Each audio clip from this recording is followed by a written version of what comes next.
This is inside the Reactor 1 building at the Fukushima Daiichi nuclear plant. Access is strictly limited due to high levels of radiation. In November 2013, our camera crew joined a team of investigators on a certain mission. They wanted to find out what's been happening inside the reactor building where the meltdowns occurred. Engineers created this small boat especially for the mission. It has an onboard camera to scan its surroundings.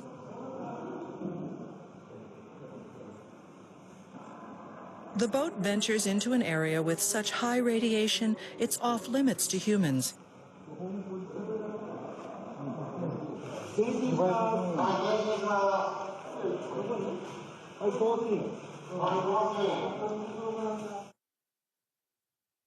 The camera captures images of highly radioactive water that's become a major problem.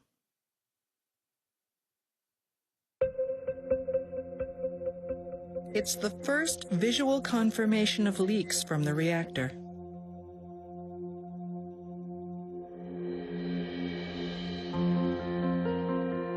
Workers are still pumping large quantities of water into the reactor to cool the nuclear fuel that melted down.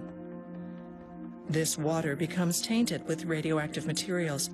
It's believed to be leaking out of the reactor, mixing with groundwater in the soil, and then seeping into the ocean.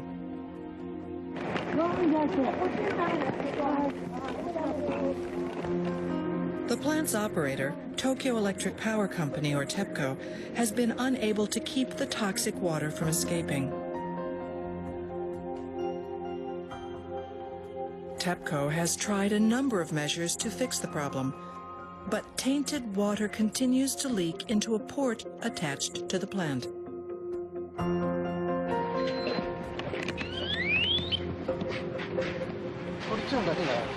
Only readings of tritium are high. We're not quite sure why. What's more, an extensive data analysis has raised the possibility that radioactive water is leaking from an... We must pursue that.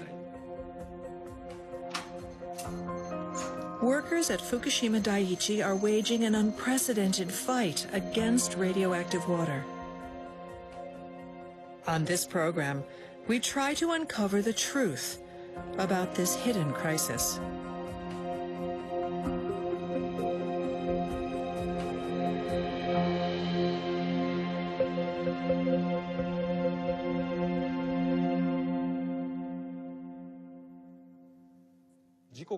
Nearly 3 years after the nuclear meltdowns at Fukushima Daiichi, workers began removing spent fuel from Reactor 4.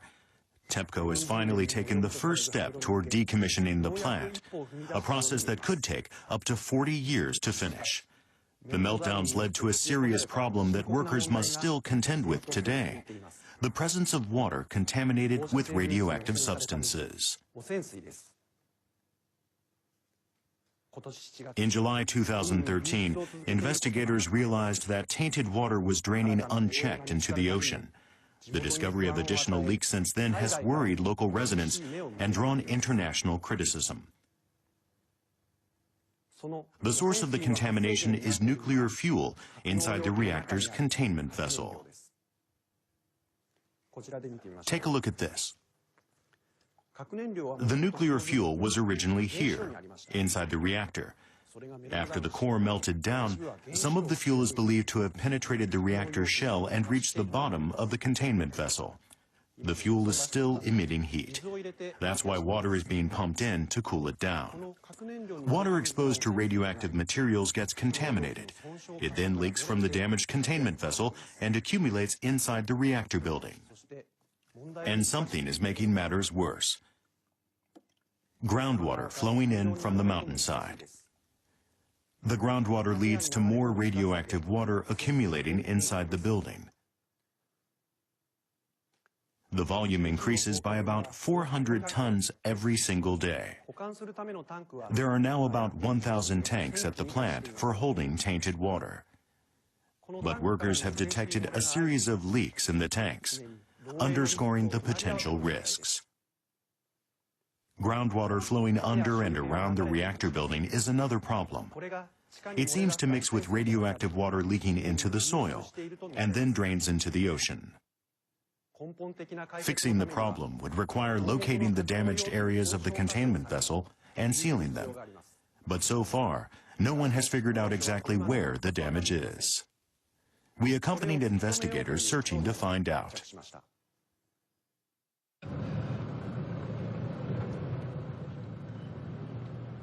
What must be done to locate cracks in the containment vessel?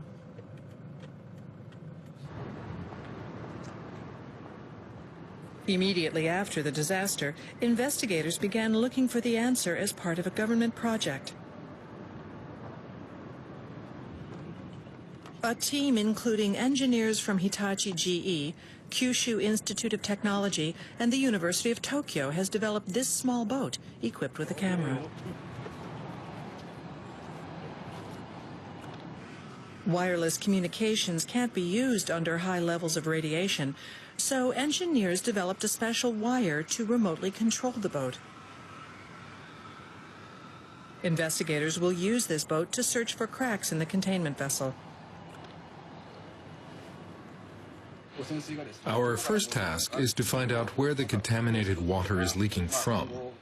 That will give us some idea of the kind of repairs and so on that need to be done. Locating the damage is really very important. Every day, 370 tons of water are pumped into the reactor to cool down the melted nuclear fuel. That water is escaping from the bottom of the reactor, which was damaged in the accident, and flowing into the containment vessel. There's more. The tainted water has even breached the containment vessel, the last line of defense for containing the radiation. It's flooded the floor of the building. But so far, investigators have been unable to determine exactly where the water is leaking from. The main part of the vessel is surrounded by a thick layer of concrete. Contaminated water is accumulating around it. High levels of radiation prevent people from going near. So, investigators plan to place the remote-controlled boat in the water from a distance. They would then search for leaks, as far as the camera could see. Investigators suspected that large ducts extending from the containment vessel were the source of the leaks. They decided to focus on them.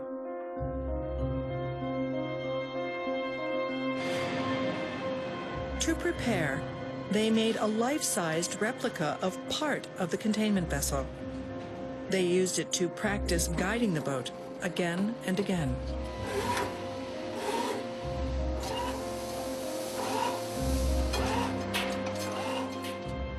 The boat's operators must work accurately and speedily to minimize the amount of time they spend at the site.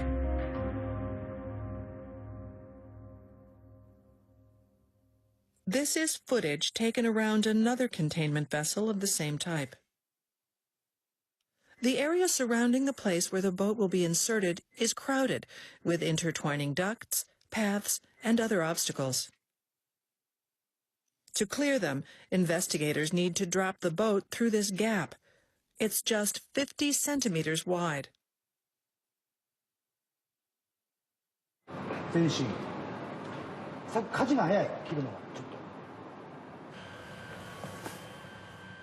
The project has cost more than $3 million. The team needed to do a lot of preparation before they attempted the actual investigation.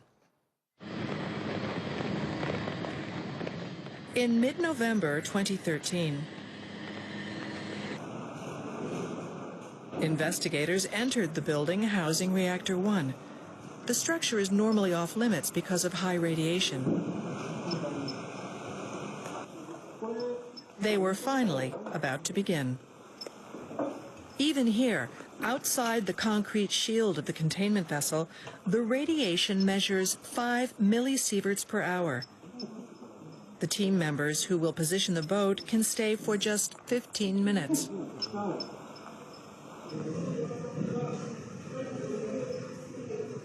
Operators will remotely control the boat from a room on the second floor. To keep radiation exposure to a minimum, more than 20 workers will take turns. Still, the people overseeing the project decided that the operation shouldn't continue for more than 5 hours.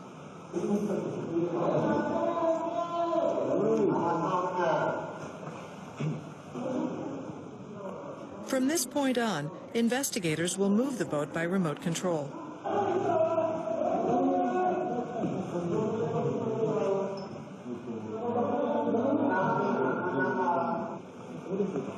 Suddenly, there's a problem.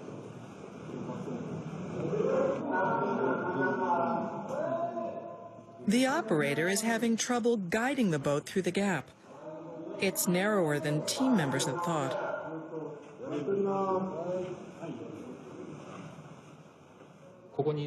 Our time there was limited. It's not a place we could return to again and again. We were under stress until the very end.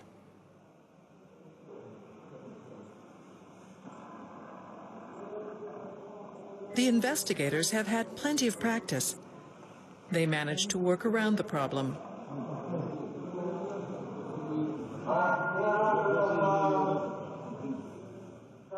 The boat is finally in the water. It begins to move forward.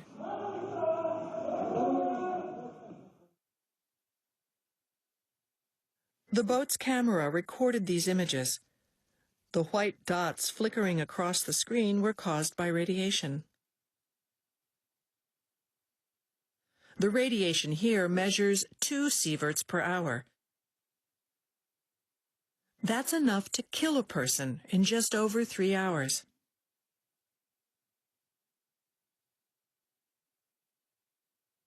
Then,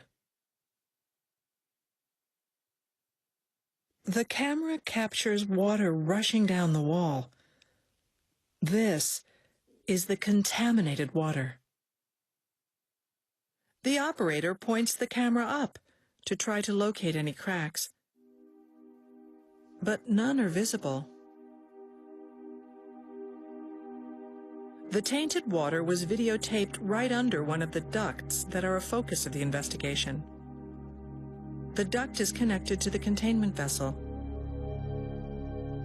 The camera also spotted another leak.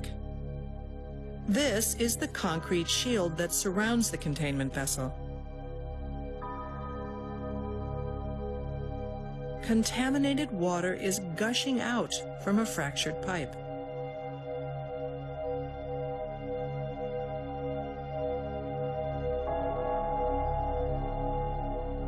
More than 2.5 years after the meltdowns, investigators had finally captured evidence of leaks from the containment vessel. But the leaks may not be limited to these 2 locations. Investigators have yet to scan spots missed by the camera and those that are underwater.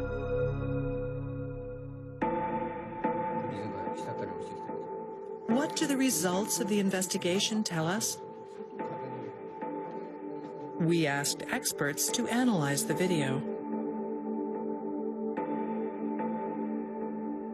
They focused on the fractured pipe, the source of the second leak.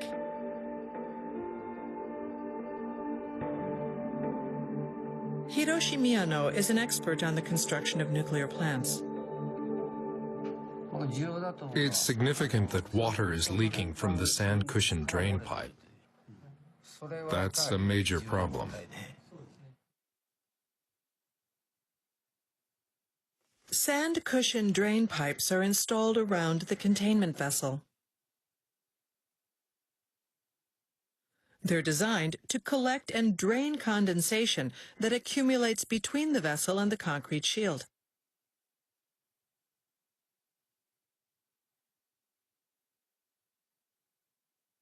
Miyano says under normal conditions, water would never flow out so vigorously. Given the amount, it's hard to imagine that it all comes from the condensation formed here. There must be an opening somewhere.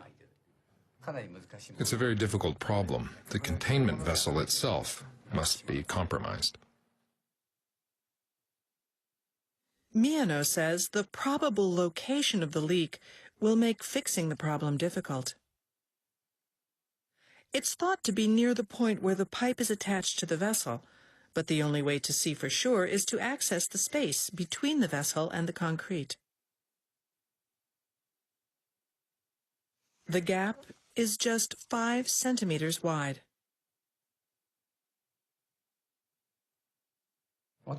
It's very challenging. Locating the leak will depend on whether a robot can be developed to do the job. Hajime Asama is an expert on robots and one of the developers of the remote-controlled boat. He says high levels of radiation are another hurdle. In one respect, gaining access through this gap will be extremely tough. Today, in medicine and other fields, endoscopes are used to look deep inside things through a narrow gap. But having a long enough reach and being able to withstand radiation are different issues. One way to stop the leak would be to simply plug the pipe. But experts say that would only divert the water to other locations. The footage is a stark reminder of the seriousness of the situation.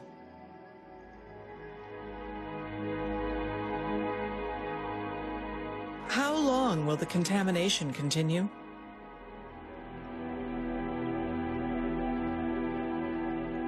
An expert who has analyzed the water offered an estimation based on the amounts of radioactive substances released so far.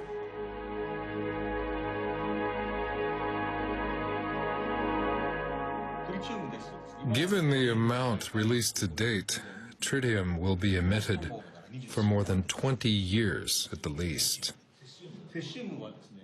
Cesium will continue for even longer, another 40 or 50 years.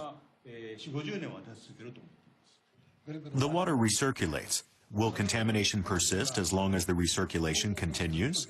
I think so.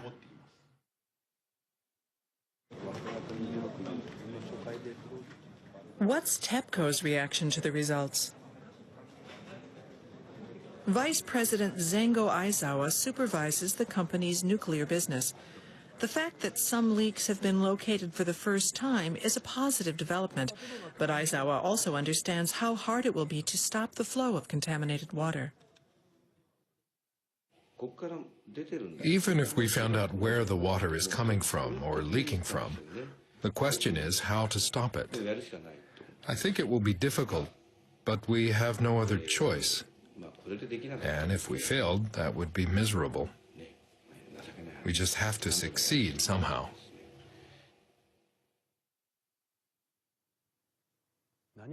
The investigators began from square one and finally captured images of water leaking from the containment vessel, but they have yet to pinpoint the location of the damage. Given that crisis managers are still in the dark about the situation in reactors 2 and 3, it seems the road ahead will be tough. Even now, water is constantly being pumped into the containment vessel to cool down the nuclear fuel, creating more toxic water. The water then flows toward the turbine building next door and into underground utility tunnels called trenches on the side facing the ocean. TEPCO has maintained that it took measures after the accident to contain the contaminated water.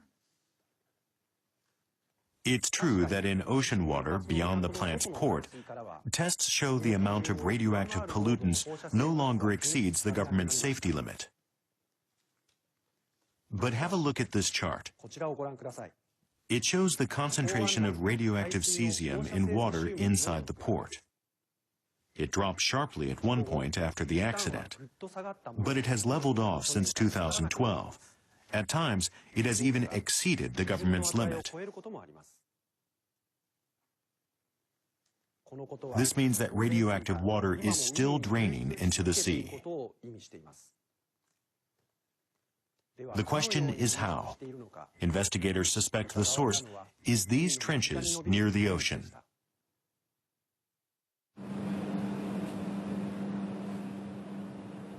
This is the entrance to a trench right near the sea. Inside, ducts and cables run everywhere. At the end is a wall that's shared with the building. There are gaps in the holes for ducts. In the buildings that house reactors 2 and 3, massive amounts of contaminated water have flowed into the trench through such gaps. It's thought that this is how tainted water is draining into the ocean. This theory is supported by data on radioactive cesium levels. Workers took measurements in monitoring wells in September and October 2013. High levels of cesium were recorded near the trenches and near the sea. But TEPCO says it began taking steps shortly after the accident to prevent any leaks. The problem began 1 month after the meltdowns. Workers discovered that massive amounts of contaminated water were flowing into the ocean through the trenches. They found that it contained extremely high levels of radioactive cesium, more than 20 million times the government's safety limit. TEPCO said it contained the leaks by cementing the trenches and taking other measures.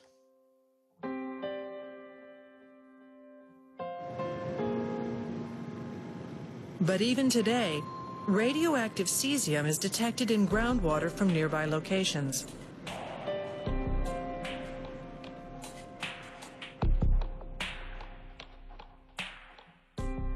This suggests that radioactive water is leaking from places missed by TEPCO and draining into the sea. It's quite difficult to stop the contaminated water immediately. We'll have to deal with it over the long term. What can be done to prevent the tainted water from flowing into the sea? TEPCO is under pressure to come up with a solution. Workers are creating a wall underground to block the toxic water from reaching the ocean. They're using a special solution called water glass. It solidifies in the soil, creating an underground dam. To block strong radiation from the contaminated groundwater, workers lay lead plates over the soil before getting to work.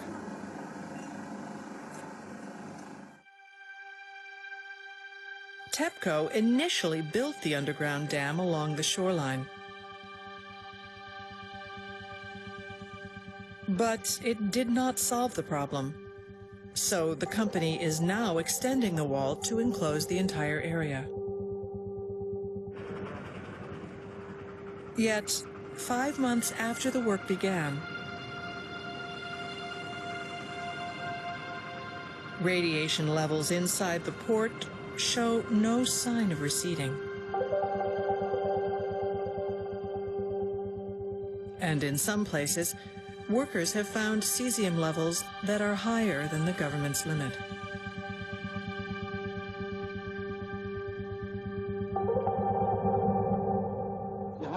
The flow of contaminated water into the ocean is causing problems and worrying people.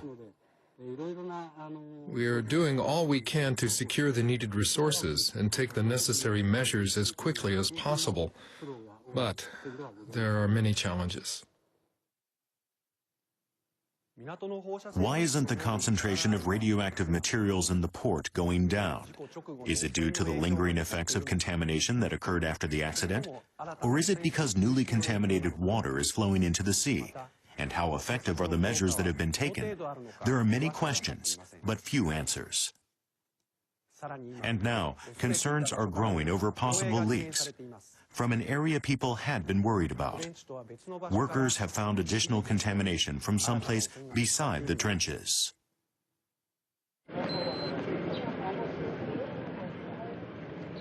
The structure housing Reactor 1 is suspected to be a new source of leakage. This is observation well 1T3. We installed it to check for contamination around the Reactor 1 building.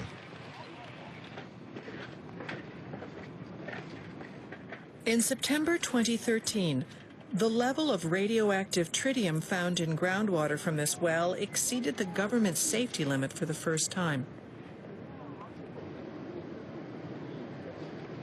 The well is located on the ocean side of the Reactor 1 building.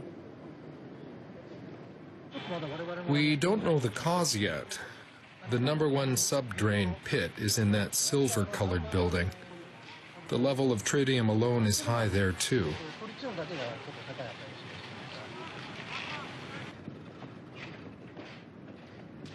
This well is closer to the Reactor 1 building.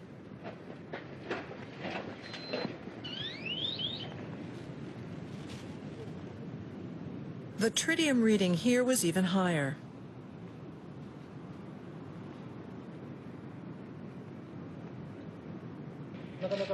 We're having a hard time figuring out why, so we've dug additional observation wells.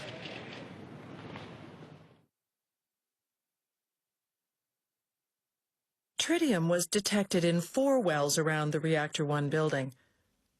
Draw a line, and it appears tritium is flowing from the building toward the ocean.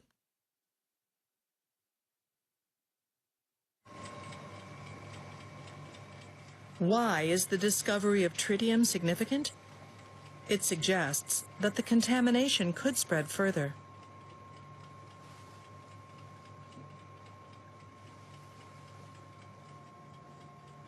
Tritium, strontium, and cesium have been found in the port adjacent to the nuclear plant.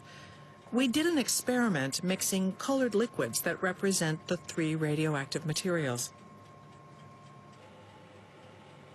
We inject our mock contaminated water into the groundwater and wait to see what happens. The mixture is initially a dark reddish purple, but gradually it separates into 3 different colors.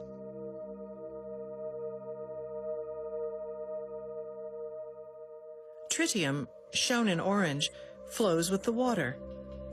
It's the first of the 3 liquids to reach the sea. Strontium and cesium are considered more harmful to the human body. They flow toward the ocean more slowly than tritium does.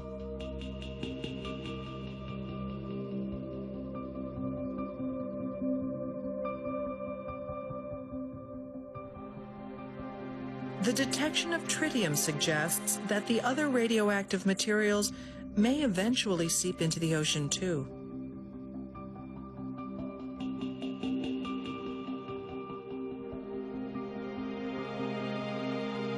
The Reactor 1 building is filled with 10,000 tons of highly radioactive water that leaked from the containment vessel.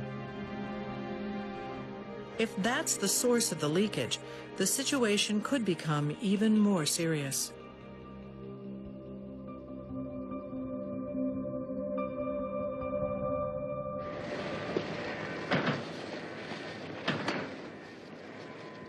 Contaminated water could be flowing directly from the reactor building, not just from the trenches.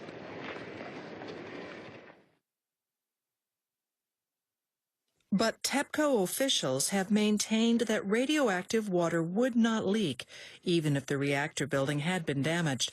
That's because they removed some of the contaminated water with a pump and kept the level lower than the groundwater.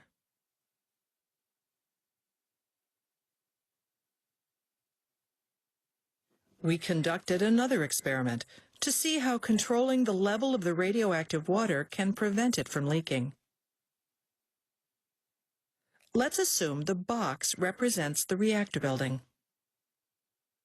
It has holes in it on the premise that the accident in March 2011 damaged the structure.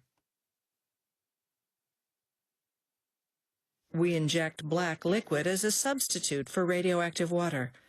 If the level of the radioactive water is lower than that of the groundwater, there is no leakage from the holes. But once the level of the radioactive water inside the reactor building exceeds that of the groundwater, the black liquid starts seeping out.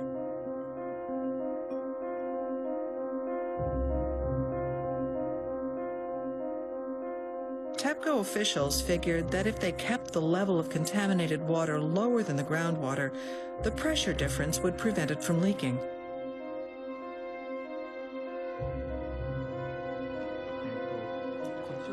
But did it work?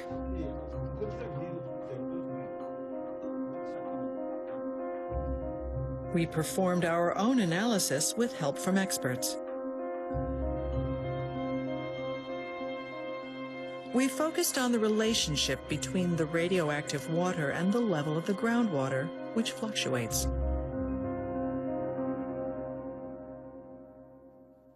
By comparing all the available data, we found that the water levels were reversed for more than 6 months following the accident. The water level in the subdrain pit and the level in the reactor building were reversed by about 1 meter. Of course, if the levels are inverted, leaks become possible. It's like the whole reactor building has been containing it. If something happens and the water leaks, there's little that can be done. Let's look at groundwater levels at different locations. The data show the water levels vary significantly due to geological variations. It's not easy to contain radioactive water by controlling water levels.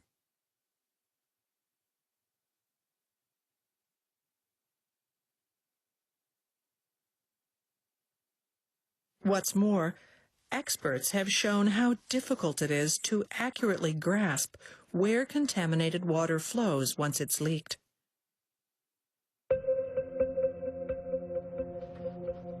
Professor Hiroyuki Tosaka specializes in simulations of groundwater movement.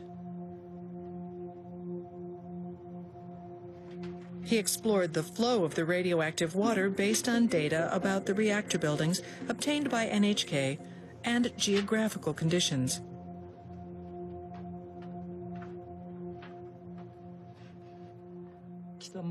The blue area around the reactor buildings represents the groundwater. The arrows indicate the directions in which it flows. Let's assume that contaminated water, marked in red, has started leaking from the walls of the reactor building. Once it starts moving, the contaminated water flows to the left and then spreads in an arc toward the ocean.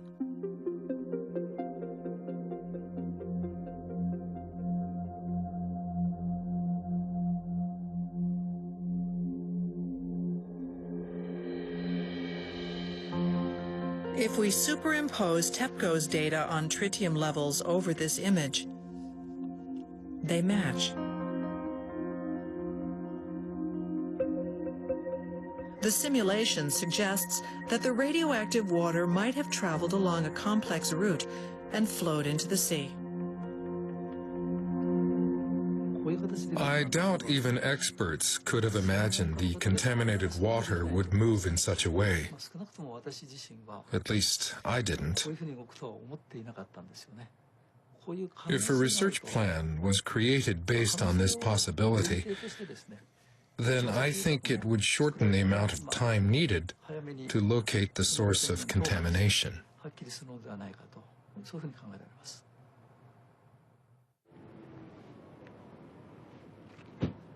How widespread is the contamination around the reactor buildings? On this day, TEPCO Vice President Aizawa visits the plant for an inspection.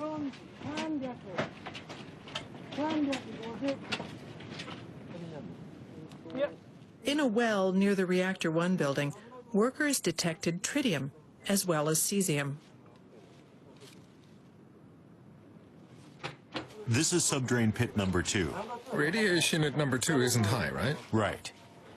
Not that high at number 2, but high at number 1 nearby.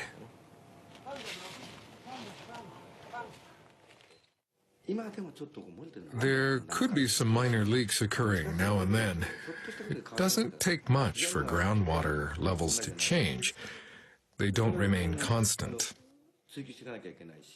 We need to study that more and take the appropriate measures. There's no single solution that can stop the leaks right away. If necessary, we'll take some steps to improve the soil and ground conditions too.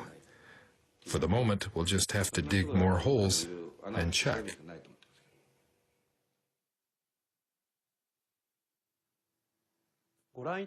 As the simulation indicated, it's difficult to get a clear picture of how contaminated water travels underground, out of sight. The reality is that many things remain a mystery. What has become clear is that it's very hard to control radioactive materials once they get into the environment. Given how difficult it is to assess what's really happening, are there effective ways to prevent leaks of radioactive water? Officials from the Japanese government and TEPCO are considering radical measures. One is trying to keep leaked radioactive water from spilling into the ocean. The other is to enclose the reactor buildings, which are filled with huge amounts of radioactive water.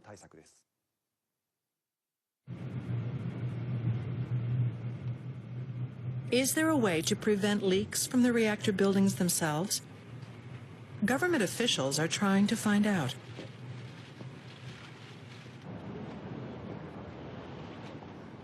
Koichi Noda is a director at the Industry Ministry who's stationed in Fukushima. His task is to find a way to contain the radioactive water. Government officials believe the most effective way to fight leaks is an ice wall. They're investing about $310 million into this massive project. Have you decided on a location? Yes, right here.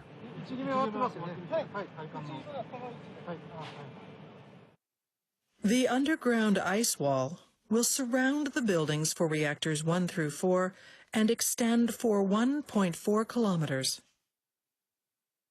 The aim is to contain the radioactive water by freezing the soil to a depth where groundwater doesn't flow.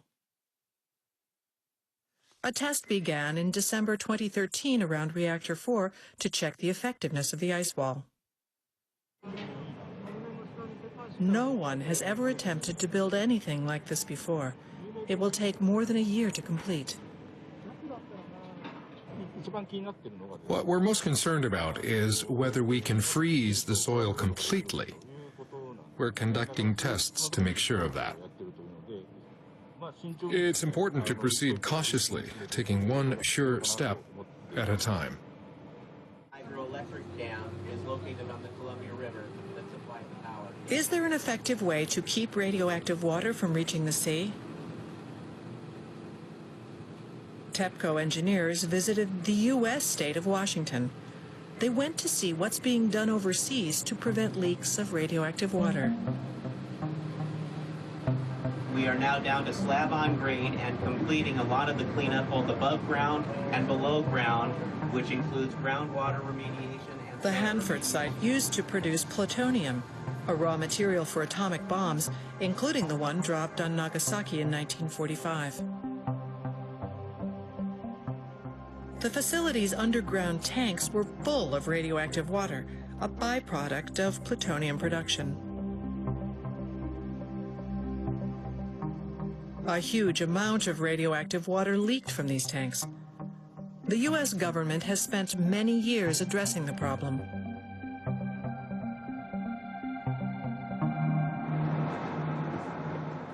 Something in particular caught the attention of TEPCO engineers. It's a system for detecting contaminated water underground, which is difficult to do accurately. You can see the line of the bars with the little orange caps. So that is a geophysical monitoring array. The system sends electricity into the ground and uses sensors to detect contaminated water. It exploits the different electrical resistance levels of radioactive water and groundwater. This allows for real-time monitoring, 24 hours a day.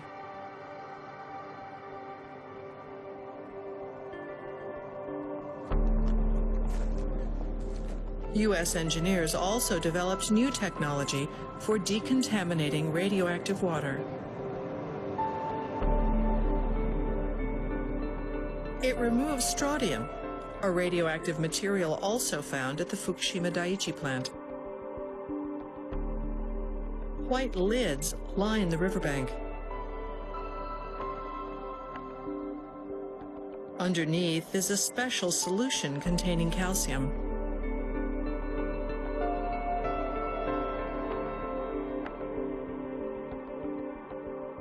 In this solution, calcium is combined with phosphoric acid.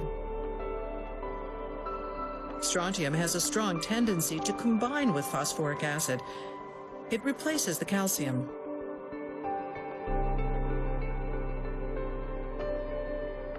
This makes it possible to efficiently remove the radioactive material without stopping the flow of groundwater.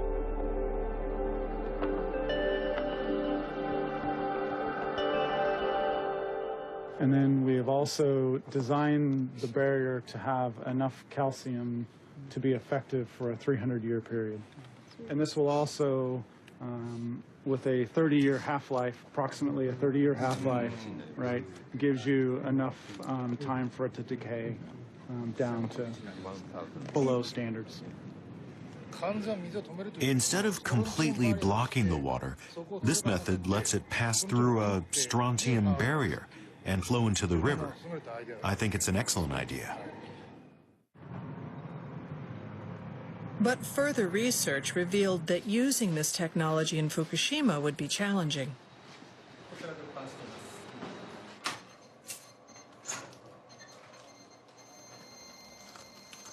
At this research facility, samples of contaminated water from the Fukushima Daiichi plant are stored under lock and key. They contain components of seawater.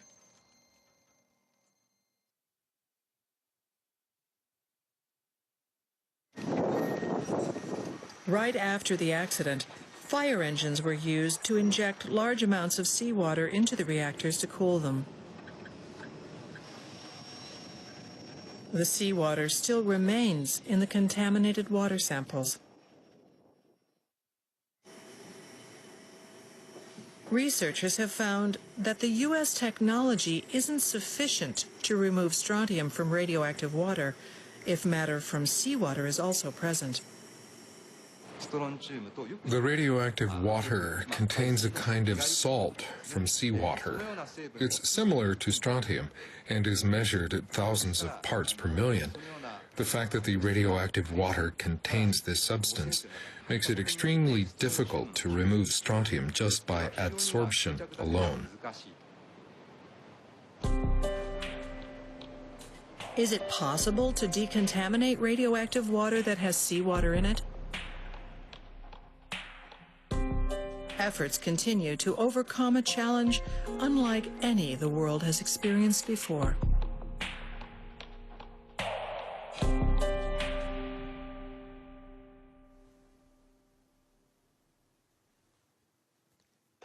Each approach presents hurdles that must be tackled. At this point, there is no definitive solution. In October 2013, the government invited specialists from around the world to submit proposals for containing the radioactive water. Officials are now screening some 780 suggestions. The problem of water contamination in Fukushima isn't something that can be resolved through a single measure. A variety of steps is needed, along with the assumption that some may fail. There will be more radioactive water in the future. The crisis triggered by the meltdowns isn't over. Until the problem of contaminated water is resolved, workers won't be able to remove the molten nuclear fuel and decommission the damaged reactors. How can this challenge, unparalleled in human history, be conquered? Japan's resolve to face this seemingly endless battle is being put to the test.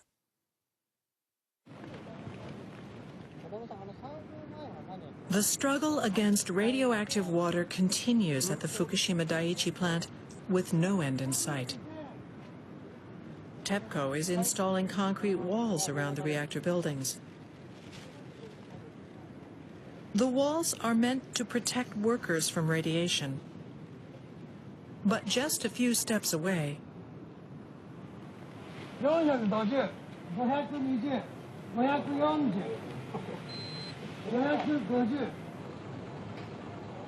are piles of highly radioactive debris.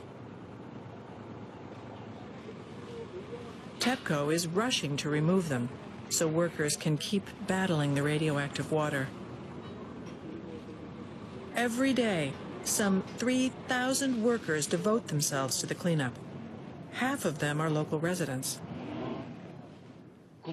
I know that we've come this far because many people have worked here despite the strong radiation levels. I really couldn't thank them more.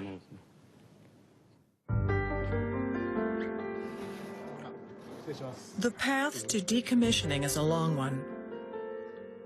Will it be possible to secure enough workers? This man has worked at Fukushima Daiichi for many years. His total radiation exposure already exceeds the safety limit set by the government. More and more people like him are unable to work at the nuclear plant. Once you hit the limit, you can't work there. You can no longer use all the skills you've gained. It'll take 30 years to decommission the reactors, but you can't help. We need people to get the job done. Otherwise, we won't be able to go back home. It will take decades to decommission the reactors. And contaminated water is making the job harder. The goal is clear, but figuring out how to get there is the problem.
'Containment vessel and accumulates inside the reactor building.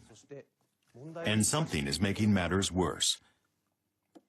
Groundwater flowing in from the mountainside. The groundwater leads to more radioactive water accumulating inside the building.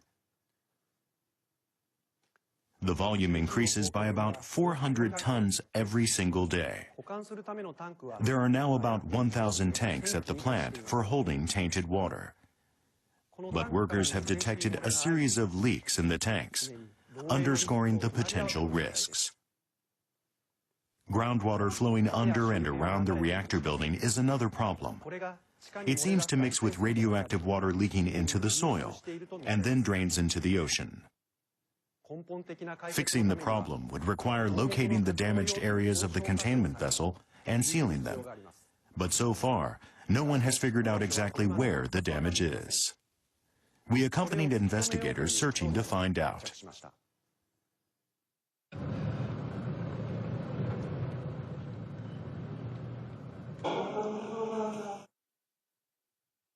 The camera captures images of highly radioactive water that's become a major problem.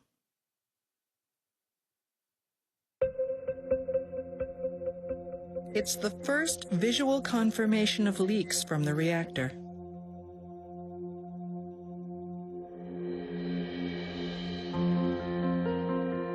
Workers are still pumping large quantities of water into the reactor to cool the nuclear fuel that melted down. This water becomes tainted with radioactive materials. It's believed to be leaking out of the reactor, mixing with groundwater in the soil, and then seeping into the ocean.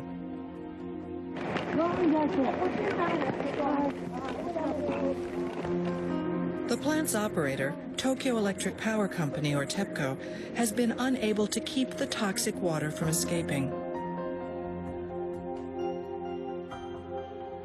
TEPCO has tried a number of measures to fix the problem, but tainted water continues to leak into a port attached to the plant. Reactor 4. TEPCO has finally taken the first step toward decommissioning the plant, a process that could take up to 40 years to finish. The meltdowns led to a serious problem that workers must still contend with today: the presence of water contaminated with radioactive substances. In July 2013, investigators realized that tainted water was draining unchecked into the ocean. The discovery of additional leaks since then has worried local residents and drawn international criticism. The source of the contamination is nuclear fuel inside the reactor's containment vessel. Take a look at this. The nuclear fuel was originally here, inside the reactor. After the core melted down, some of the fuel is believed to have penetrated the reactor shell and reached the bottom of the containment vessel. The fuel is still emitting heat. That's why water is being pumped in to cool it down. Water exposed to radioactive materials gets contaminated. It then leaks from the damaged...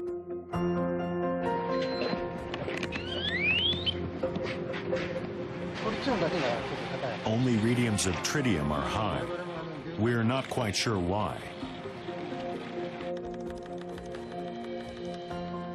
What's more, an extensive data analysis has raised the possibility that radioactive water is leaking from an... We must pursue that. Workers at Fukushima Daiichi are waging an unprecedented fight against radioactive water. On this program, we try to uncover the truth about this hidden crisis.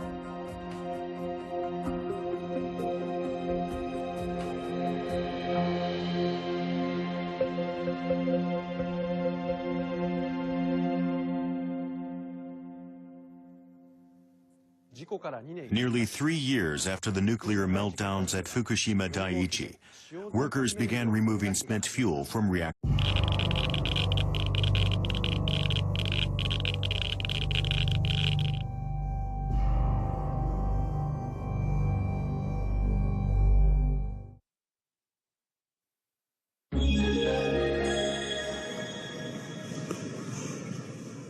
This is inside the Reactor 1 building at the Fukushima Daiichi nuclear plant. Access is strictly limited due to high levels of radiation. In November 2013, our camera crew joined a team of investigators on a certain mission.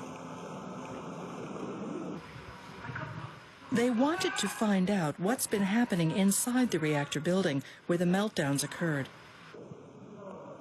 Engineers created this small boat especially for the mission. It has an onboard camera to scan its surroundings.